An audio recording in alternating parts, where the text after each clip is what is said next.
Hello there. Hope you're doing great today. Welcome back to another lesson. And I thought today we would talk a little bit about Halloween. I love the holidays. I'm just a nut. So today we're going to talk about the origins and some history about Halloween. So they believe that Halloween started with the Celtic New Year and a holiday called Samhain. It's spelled a little differently though.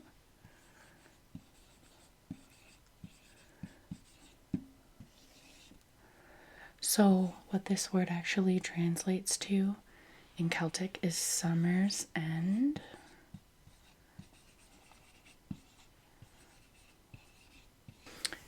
So this was celebrated at obviously the end of summer, and part of the reason that death is associated with this holiday is because it's kind of at the end of the year, the winter's coming. Winter kind of symbolized death in a lot of ancient societies. They believed that on this night, spirits were able to roam the earth.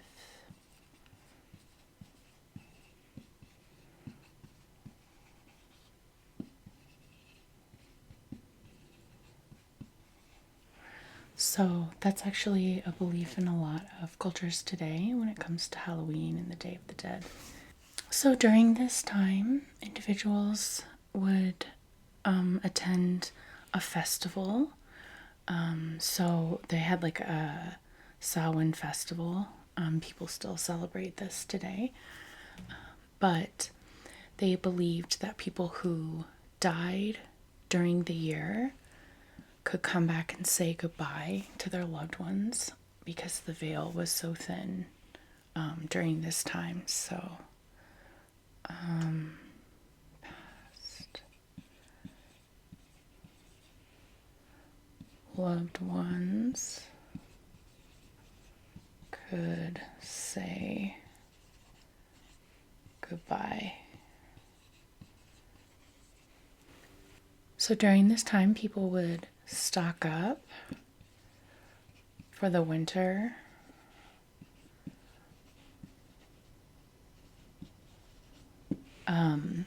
Crops and dried things like dried meats. So they would also slaughter their cattle.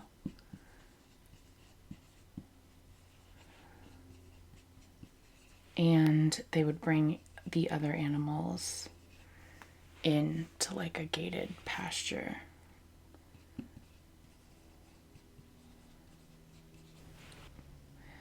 When they would slaughter the cattle, they would make fires known as bonfires.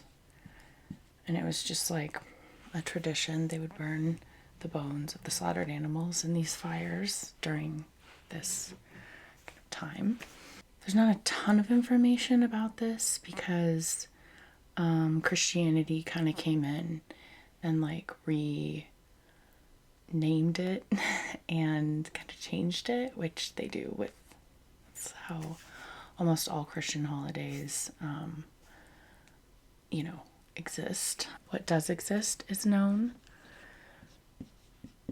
by Irish monks, or it was, and they kind of wrote it down, and they had the stories from before Christianity. They passed those stories down. Also, this is right here is where the word bonfire came from,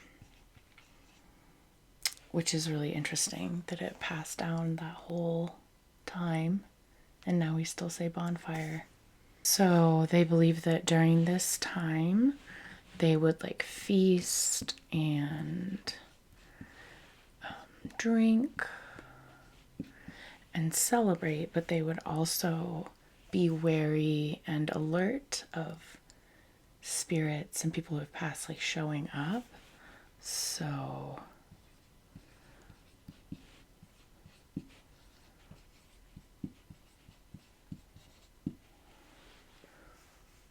gotta keep your eyes open, They believe that people welcomed their loved ones by leaving some of their favorite foods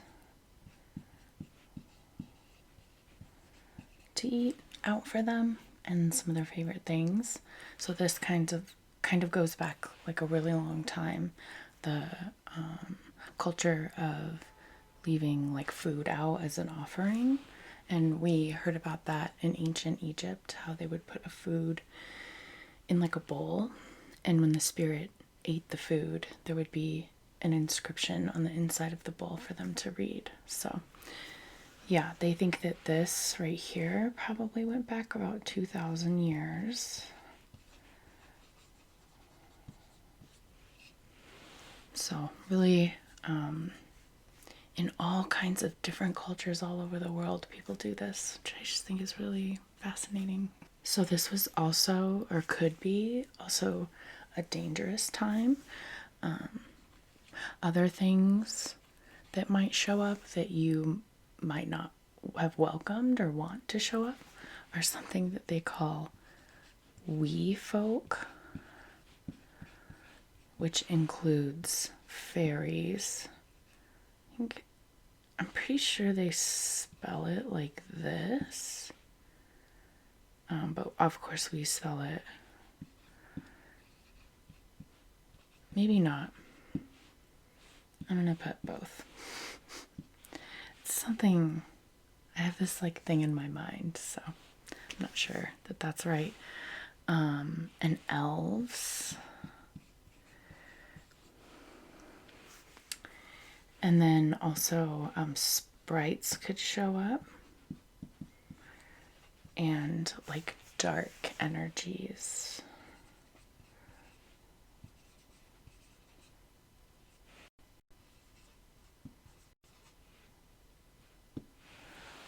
So we don't want any of those things showing up to our party, especially if we're drinking. So there's another danger that was possible during this time, and that was that someone that you have wronged, a spirit, could come back to get you because, you know, they can pass through the veil and walk the earth. So a wronged spirit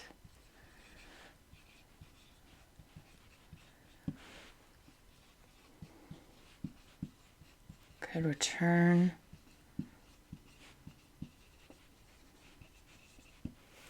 for revenge. This is kind of where the idea of dressing up and wearing costumes came from. And this is because people would like, this is not where the idea of blackface came from, I think, which is completely inappropriate. However, they are doing this, so in order to deceive the spirits, they would put ash on their faces.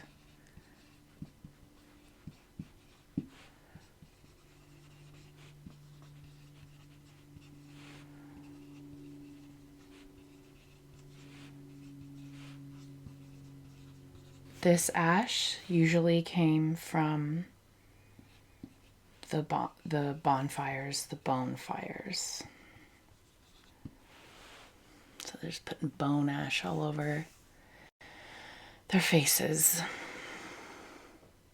So eventually this moved into masks, sort of evolved into masks, because then you could walk around and go to the party and have your drinks, and if you saw a spirit that was your loved one, you could take your mask off and see them again. But, you know, if you had ash all over your face, it was a little bit harder to be like, hey, it's me, you know. It's just a little bit more complicated.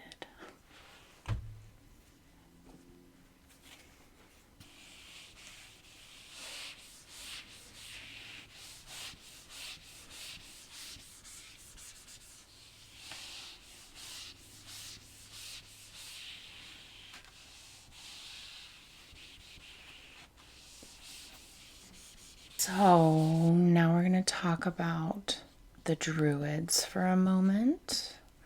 The Druids were a Celtic people, and they concentrated on like magic and rituals. So they were the group of people during this time that like performed magic and stuff like that.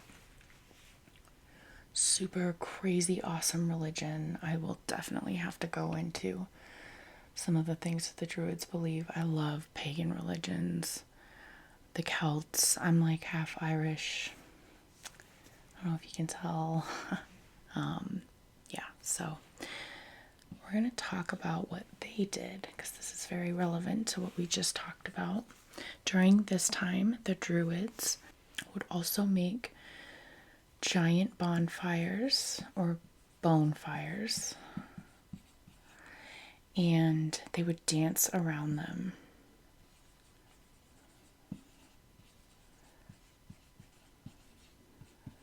To ward off evil spirits.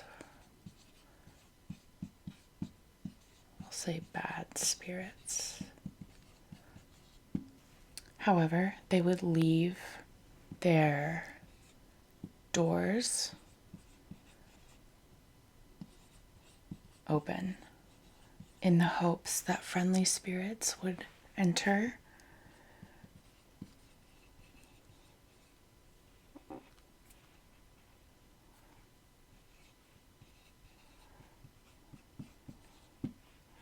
and join them around their hearths.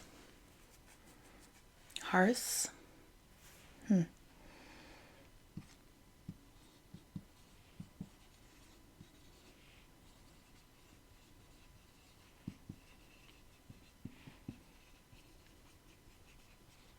So, during this time, they believed that divination was more effective than any other time. So,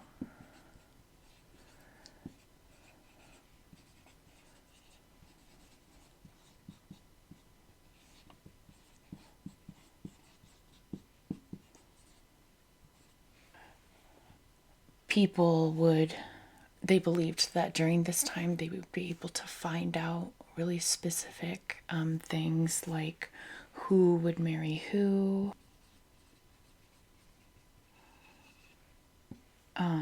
would have children, who was having a baby, who would die, and then, like who might rise to prominence.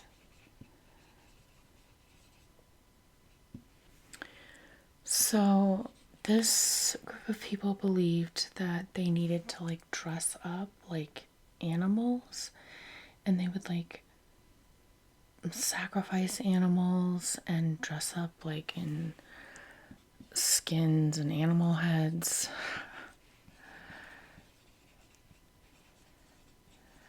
They believed that these things that they did would entertain the spirits.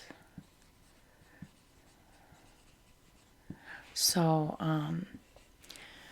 there was a belief that either the spirits would be entertained by you or they would possess you. So in order to not be possessed, they would like entertain them.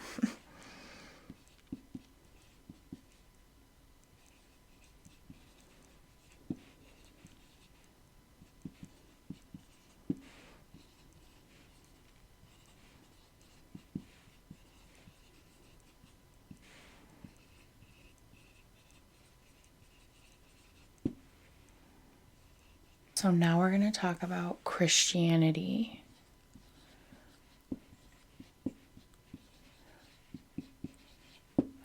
Kind of coming into the Celtic area, like Ireland, and,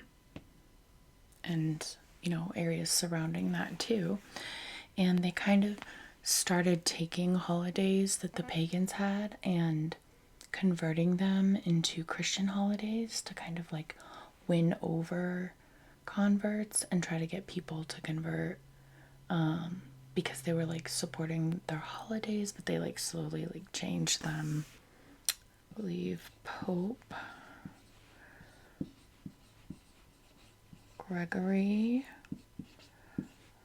the Fourth wanted to make it All Saints Day,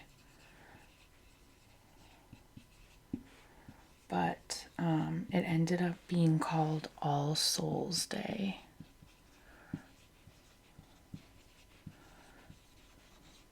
This was in like 835, and this actually kind of solidified as a holiday in 998. So this quickly spread throughout Europe, and it slowly kind of became the holiday that we see today. There's a little bit of a controversy about how this kind of all happened. Pope Gregory wanted All Saints Day to be in May. I believe it's May 13th. Because he wanted to give saints who didn't have a holiday like a day, which is nice. But then some believe that he changed it to actually November 1st, which was when people started celebrating this in the beginning, because he wanted to like Christianize like the pagan holiday. But others believe that it's just because people started celebrating it on that day and there was nothing he could do about it. So because this holiday was on November 1st, the night before All Souls Day became known as All Hallows Eve.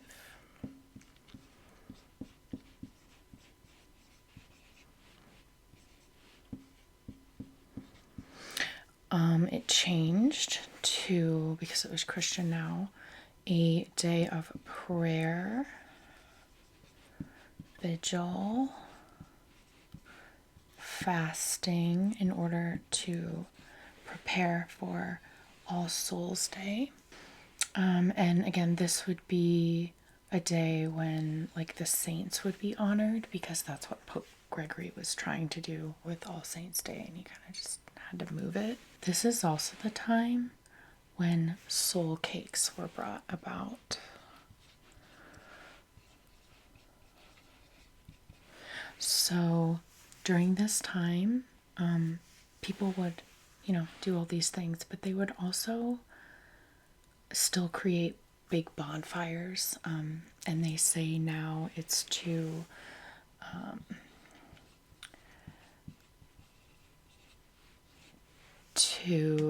honor saints, Christian saints. So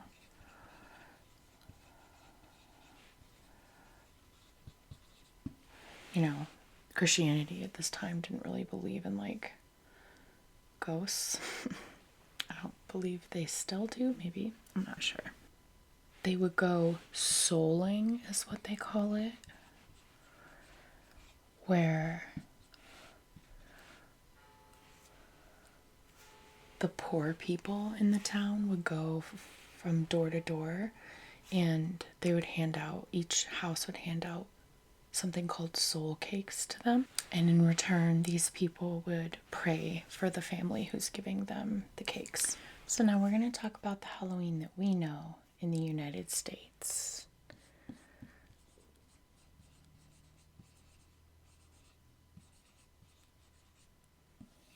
So in the US, Halloween actually didn't start becoming like a tradition here until the potato famine in Ireland, and the Irish started coming over.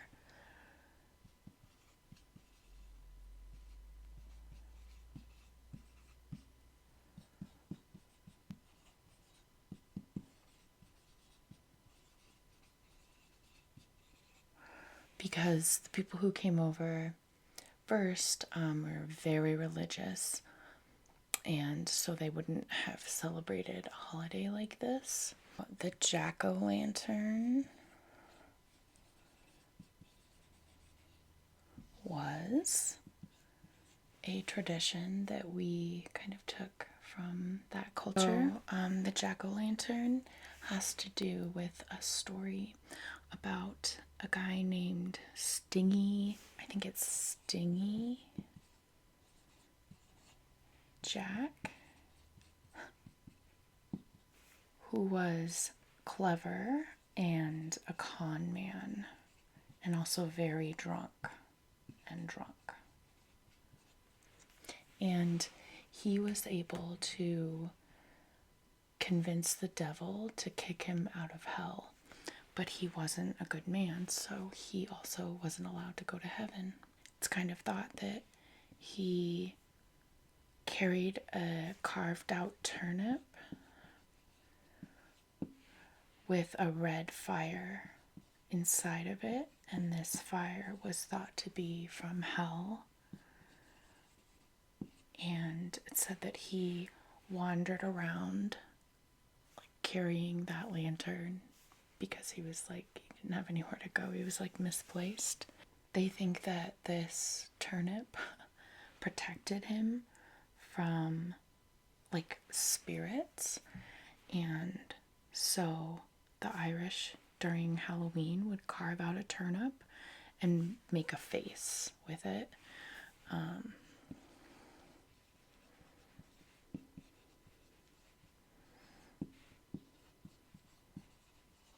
And put a light in it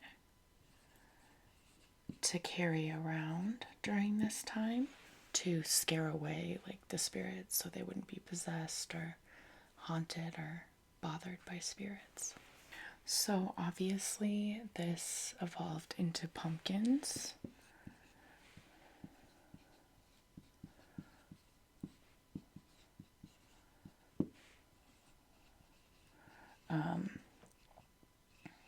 Irish people didn't have access to pumpkins, so turnips in Ireland were the most convenient thing to use. But then when they came here, they realized that pumpkins obviously were bigger and easier to carve and had more, like meat seeds on the inside. It was easier to put like candles in them, so that kind of became like a tradition, and we still do that today. Yeah. So I think that's all I'm going to talk about today. We were able to kind of go over how trick-or-treating started and why it's called a jack-o'-lantern, but also why pumpkins are carved into faces, and why people wear costumes. So I hope you enjoyed this lesson today, and I hope you have a really spooky and safe Halloween, and I'll see you in the next one.